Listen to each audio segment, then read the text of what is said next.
ಊಟ ಮಾಡಿದ ತಕ್ಷಣ ಹೊಟ್ಟೆಯ ಬಲಭಾಗದಲ್ಲಿ ತೀವ್ರ ಸೆಳೆತ, ಉಸಿರಾಡಲು ಕಷ್ಟವಾಗುವಷ್ಟು ನೋವು, ಏನಾದರೂ ತಿನ್ನಲು ಭಯ, ದೇಹ ದಿನೇ ದಿನೇ ಕುಗ್ಗುತ್ತಿತ್ತು. ಹಲವಾರು ಔಷಧಿಗಳು, ಸಲಹೆಗಳು, ಕೇವಲ ತಾತ್ಕಾಲಿಕ ಪರಿಹಾರಗಳು ಮಾತ್ರ. ಆದರೆ ನೋವು ಮತ್ತೆ ಮರಳುತ್ತಲೇ ಇತ್ತು. ಒಂದು ದಿನ ದೇವಸ್ಥಾನಕ್ಕೆ ಹೋಗಿ ದೇವರ ಮುಂದೆ ದೀಪ ಹಚ್ಚಿ ಮನಸ್ಸಿನಲ್ಲಿ ಕೇಳಿದೆ, ದಾರಿ ತೋರಿಸು ಅಂತ. ಅಷ್ಟರಲ್ಲಿ ಅಲ್ಲಿದ್ದ ಒಬ್ಬ ಹಿರಿಯ ಸಾಧು ಹೇಳಿದರು, ನಿನ್ನ ನೋವು ಗುಣವಾಗತ್ತೆ, ಆದರೆ ಸರಿಯಾದ ಪರೀಕ್ಷೆ ಮತ್ತು ಉತ್ತಮ ಜ್ಞಾನ ಹೊಂದಿರುವ ತಜ್ಞ ವೈದ್ಯರಲ್ಲಿ ತೋರಿಸು ಅಂತ. ಆ ಮಾತು ನನ್ನೊಳಗೆ ಧೈರ್ಯ ತುಂಬಿತು.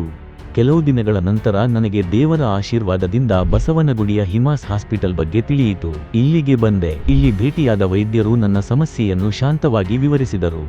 ಭಯ ಬೇಡ, ಇದಕ್ಕೆ ಪರಿಹಾರ ಇದೆ ಅಂದರು. ಅವರ ಮಾತಿನ ಧೈರ್ಯವೇ ನನ್ನ ಧೈರ್ಯವಾಯಿತು. ಅವರ ಮಾತುಗಳಲ್ಲಿ ವಿಶ್ವಾಸ ಇತ್ತು. ಆ ಕ್ಷಣದಲ್ಲಿ ನನ್ನ ಮನಸ್ಸು ಹೇಳಿತು, ವೈದ್ಯ ನಾರಾಯಣೋ ಹರಿ, ಜ್ಞಾನವೇ ದೇವರು. ಚಿಕಿತ್ಸೆಯ ನಂತರ ನೋವು, ಭಯ ಹೋಯಿತು. ನಿಮಗೂ ಇಂಥ ಪಿತ್ತಕೋಶದ ಕಲ್ಲುಗಳ ಸಮಸ್ಯೆ ಇದ್ದರೆ ಸರಿಯಾದ ತಜ್ಞರನ್ನು ಹುಡುಕಿ ಬಸವನಗುಡಿಯ ಹಿಮಾಸ್ ಆಸ್ಪತ್ರೆಗೆ ಬನ್ನಿ. ಇಲ್ಲಿ ಚಿಕಿತ್ಸೆ ಮಾತ್ರ ಅಲ್ಲ, ಇಲ್ಲಿ ಕಾಳಜಿ ಇದೆ.